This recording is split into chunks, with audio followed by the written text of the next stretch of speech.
کیا صرف بیوی کے ساتھ جماعت ہو سکتی ہے؟ عامر صاحب نے کراچی سے پوچھا ہے۔ جب میری نماز جماعت سے رہ جاتی ہے تو میں اپنی زوجہ سے کہتا ہوں کہ ہم جماعت کرا لیتے ہیں۔ سبحان اللہ۔ وہ کہتی ہے کہ اسلام میں 2 عورتوں کی گواہی کو ایک قرار دیا گیا ہے، تو نماز میں بھی کم سے کم 2 عورتیں مقتدی ہونی چاہیے۔ اس مسئلے میں رہنمائی فرما دیں۔ عامر صاحب کراچی سے۔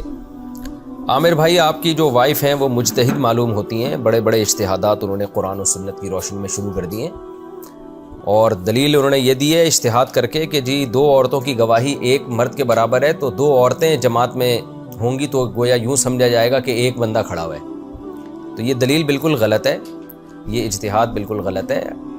اپنی وائف کو آپ سمجھا دیں کہ ایکسکیوز می، آپ نے جو اجتہاد کیا وہ غلط کیا، اس لیے کہ گواہی کا تعلق تو حافظے سے ہے نا، حافظے سے ہے، یا غلطی بیان کرنے میں غلطی کا امکان۔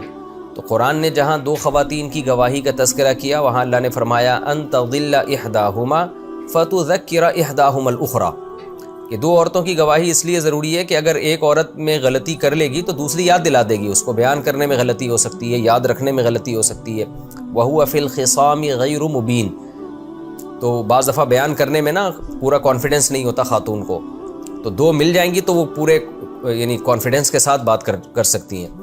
تو وہاں تو قرآن نے اس لیے 2 عورتوں کی گواہی کو ایک مرد کے برابر قرار دیا۔ جماعت کا تعلق کسی کے حافظے سے یا اس سے ہے ہی نہیں کہ اس کے بیان کرنے میں کانفیڈنس ہے یا نہیں ہے۔ جماعت کا تعلق تو اس سے ہے کہ اکیلے اخپل طریقے سے نماز پڑھنے کے بجائے مل جل کے نماز پڑھو اللہ کے سامنے، تو اللہ کو فرض نماز جماعت سے پسند ہے۔ تو لہذا جماعت میں یہ بحث ہی غلط ہے کہ وہ حافظہ اس کا اچھا ہے یا نہیں ہے، غلطی کا امکان ہو سکتا ہے کہ نہیں ہو سکتا۔ تو اس لیے جماعت کی نماز آپ اپنی بیگم کے ساتھ پڑھا کریں۔ اخپل طریقے سے اکیلے نماز پڑھنے سے 1000 گنا بہتر ہے کہ جماعت سے نماز پڑھی جائے۔ تو گھر میں آپ جماعت سے نماز پڑھائیں۔ اگر مسجد کی نماز رہ جاتی ہے، ایسا نہ ہو کہ ساری نمازیں اپنی بیگم کے ساتھ ہی پڑھنا شروع کر دیں۔ مسجد کی جماعت سے نماز پڑھنا واجب ہے، گناہ ہوگا اگر آپ جان کر اپنے محلے کی مسجد کی جماعت چھوڑیں گے۔ لیکن اگر کبھی چھوٹ گئی یا کہیں سفر میں ہے تو پھر آپ امامت کریں اور آپ کی بیگم پیچھے کھڑی ہو جائے۔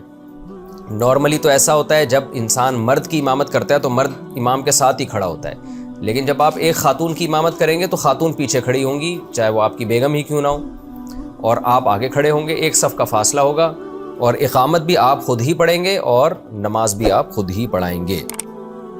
تو اس طرح انشاءاللہ جماعت کا ثواب ملے گا آپ کو۔